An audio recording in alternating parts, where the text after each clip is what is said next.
So over here you can see that I have an image, and let's say I want to remove out a particular color from this picture.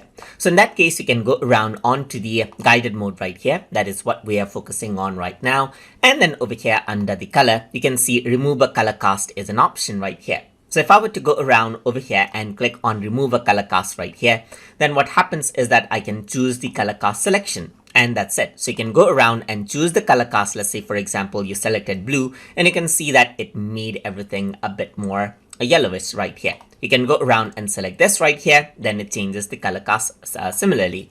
So let's say this is the sample for white. So you can go around and click, and you can see that the color cast for this image gets adjusted accordingly. So this is also known as white balancing. So where you take, let's say, for example, a white or a gray let's say sample, and it changes out the color to match out everything. Let's say, for example, maybe you shot this kind of an image, but you know this is gray, so you can go around and choose that, and you can see that the color cast gets changed out according to the color sample that you took right here. Then you can go around and click on next and continue editing in quick and expert as usual.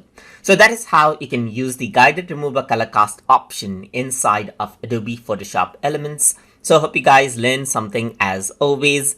And as always, please like, comment, share, and subscribe.